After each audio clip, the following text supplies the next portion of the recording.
Well, let's start by talking about the final chapter of the story. What for you are the central themes in the Deathly Hallows Part 2, which, as we know, is finding its resolution and its termination of the whole Harry Potter saga? At the end of any great story, I suppose, like that, it's got to move towards a happy ending. In one sense, and growing up with Harry Potter, you go from 12 years old to, well, a whole school career. I remember that, what it was like going to school at 11 and leaving at 18. I suppose you get some hindsight. And courage, perhaps, is courage key to this final part? Sure, for everybody, yes, and moral values and choices and right and wrong.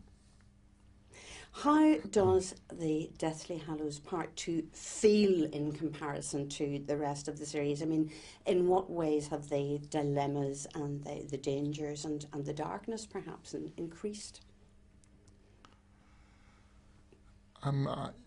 It's a very gradual thing with the books and the stories, and there's no other way of putting it. You're watching, if you go to the centre of the story with those three kids, you're watching them become young adults, and so everything changes.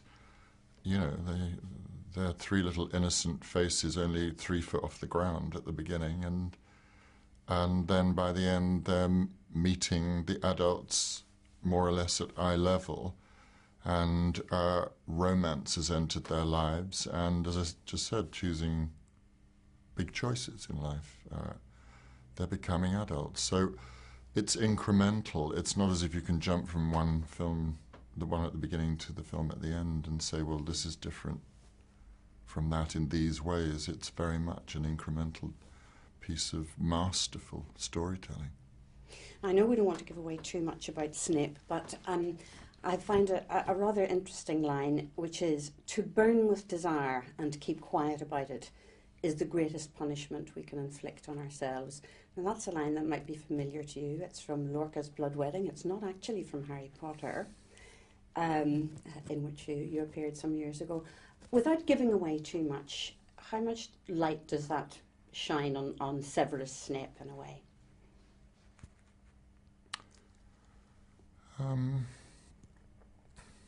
Well, he's very focused. He lives within a very, very tight confines, emotionally, physically. When we finally got to play a scene in what appeared to be his house, I often wondered what that would look like. And I remember walking onto the set and saying to Stuart Craig, I don't know whether you'd have all these pictures on the walls. The books I could understand, but in a sense Stuart was absolutely right. This was the house that his parents built, and in a way all he does is goes there, and you can't believe that he would go into that kitchen and cook any food. You wonder what he eats. Is there a takeaway somewhere at Hogwarts that he occasionally orders in from? Because you can't imagine that there's any other agenda in his life than the one he's set himself. You haven't spoken much about his character over the years. You haven't spoken much about his character over the years. How important is it to you, or was it to you, to maintain an integrity about that as things rolled out and are revealed, if you like? Very important. The world we live in now is one where we leapfrog ourselves all the time, and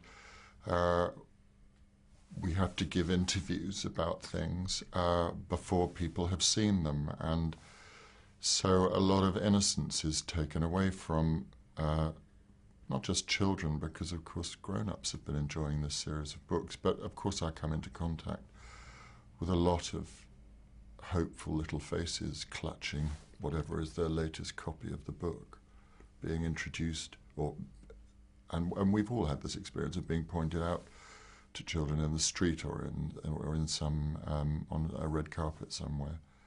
And once they get over their confusion that I don't have a load of black hair, then you can see a huge conversation going on with themselves and with this book that has opened up their imaginations. And I've just never wanted to get in the way of that because it's precious. And as I say, a kind of innocence that you can't rip away from people. Snape and Dumbledore share some intense scenes. Where do they rank amongst your favourite on-screen moments in the series? When I walked onto the set to work with Richard Harris, that's iconic. And you think, I'm actually sitting in a makeup chair next to this guy, and I've grown up watching him.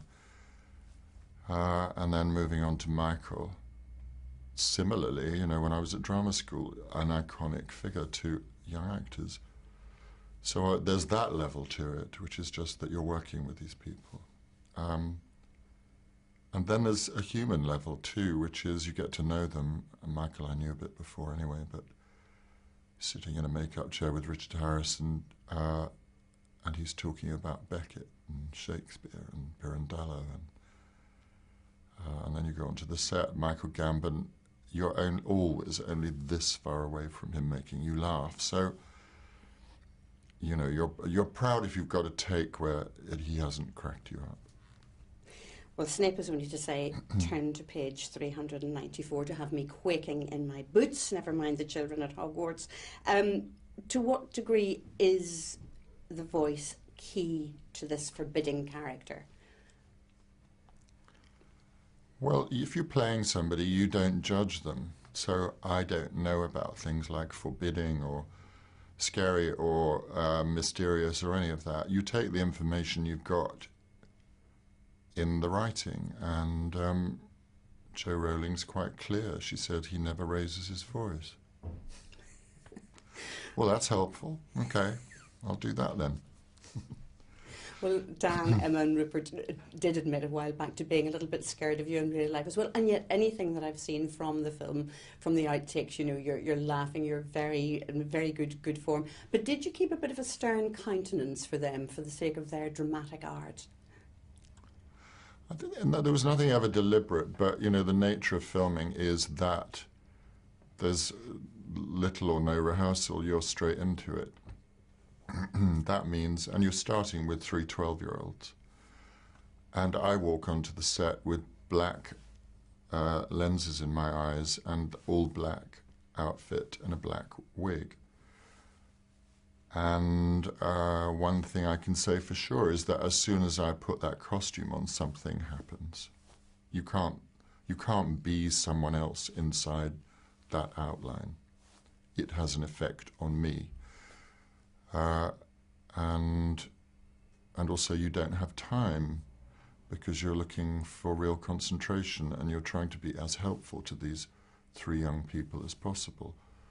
So it's better that I'm focused and not mucking about. So I'm not surprised if they got a bit alarmed, but it was just the nature of the beast. Well, on your own background, you've a background in art and fine art, attending the Royal College of Art. How important are the aesthetics of a project like Harry Potter to you? The look, the design, the feel of it. Does that all hugely support the character and the work that you do? Absolutely crucial, and I suppose it's in a way the one shame of the advance of CGI. We started this whole thing going off to locations in Oxford and Gloucester and various Gothic corridors. And by the end, or 10 years later, the technique is so sophisticated that you end the film on a pile of old grass with a football stadium of lights around, knowing that they're going to fill in the background. So your imagination really has to work hard by the end of it. But the interiors, we're completely blessed by having absolute genius in Stuart Craig. And there's still a child in me that goes up to a pillar that I'm this far away from it and I know it's made of polystyrene, but I have to tap it because it's so real. Oh no, it's crucial because your imagination is fed.